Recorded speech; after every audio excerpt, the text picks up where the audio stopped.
প্রথমে আমি আল্লাহ রব্বুল আলামিনের কাছে অশেষ শুকরিয়া আদায় করছি, কারণ আল্লাহ রব্বুল আলামিন আজকে আমাদেরকে এই তৌফিক দিয়েছেন। মাননীয় স্পিকার, আপনি এবং আমরা সহ আজ আমরা একটি ফ্যাসিবাদ মুক্ত পরিবেশে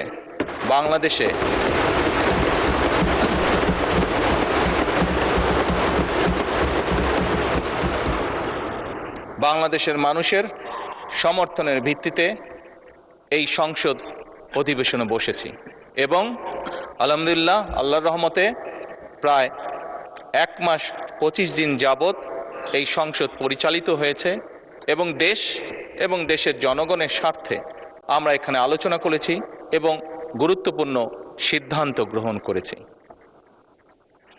মাননীয় স্পিকার, বক্তব্যের শুরুতেই আমি শ্রদ্ধার সঙ্গে স্মরণ করতে চাই 1971 সালে স্বাধীনতা যুদ্ধে এই দেশের স্বাধীনতা অর্জন করতে গিয়ে যে সকল শহীদ আত্মত্যাগ করেছেন, যে সকল মানুষ শহীদ হয়েছেন। আমি স্মরণ করতে চাই 1990 সালের স্বৈরাচার বিরোধী আন্দোলনে সকল রাজনৈতিক দলের, গণতান্ত্রিক রাজনৈতিক দলের যে সকল নেতাকর্মী শহীদ হয়েছেন। আমি স্মরণ করতে চাই 2013 সালের শাপলা চত্বরে যে সকল মানুষকে বর্বরভাবে হত্যা করা হয়েছে। আল্লাহর দরবারে প্রার্থনা করি আল্লাহ যাতে তাদেরকে শহীদি মৃত্যু দান করেন। মাননীয় স্পিকার, আমি স্মরণ করতে চাই 2009 সাল থেকে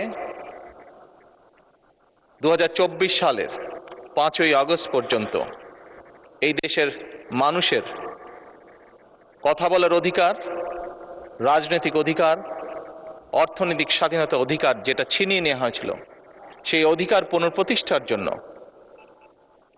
যে সকল মানুষ আত্মত্যাগ করেছেন প্রত্যেকটি মানুষকে আমি স্মরণ করতে চাই, তাদের আত্মার মাগফিরাত কামনা করতে চাই। একই সাথে এই দীর্ঘ 1 যুগেরও বেশি সময় ধরে সকল রাজনৈতিক দল যারা গণতন্ত্রে বিশ্বাসী, যারা রাজপথে থেকে দুর্বার প্রতিরোধ গড়ে তুলেছিল স্বৈরাচারের বিরুদ্ধে, এবং সেই রাজনৈতিক দলের যে সদস্যরা বিভিন্নভাবে আহত হয়েছে তাদেরকে শ্রদ্ধার সঙ্গে আজকের এই সংসদ অধিবেশনে আমি স্মরণ করতে চাই।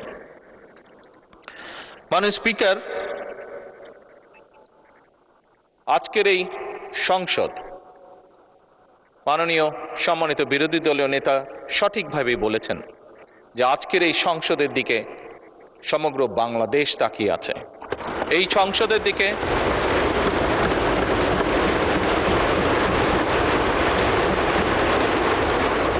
পৃথিবীর প্রতিটি কর্নারে যেখানেই একজন বাংলাদেশি আছে, সম্ভবত প্রত্যেকটি মানুষ এই সংসদের বর্তমান এবং এই সংসদের ভবিষ্যতের দিকে তাকিয়ে আছে একটি দৃঢ় প্রত্যাশা, আশা নিয়ে।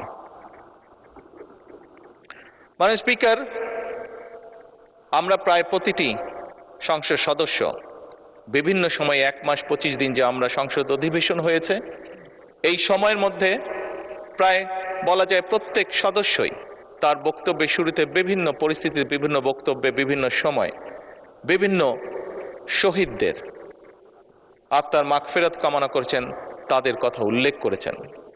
আমরা শ্রদ্ধা নিবেদন করলাম, শ্রদ্ধা নিবেদন করেছি, ইনশাআল্লাহ ভবিষ্যতেও আমরা শ্রদ্ধা নিবেদন করব।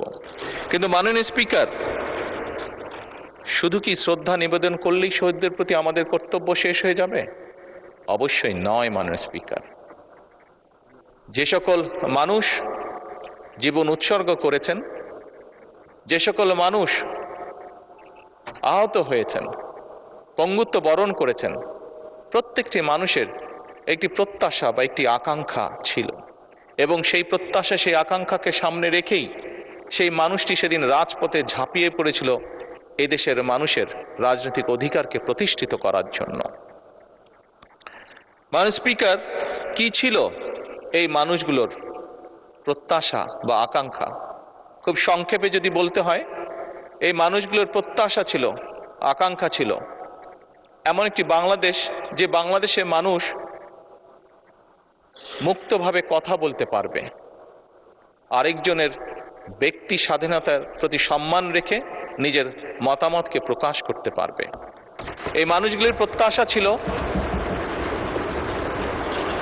এমন একটি বাংলাদেশ যেখানে তারা তাদের যোগ্যতা অনুযায়ী তারা তাদের কর্মসংস্থানের ব্যবস্থা করতে পারবে, তাদের জীবন পরিচালনা করতে পারবে।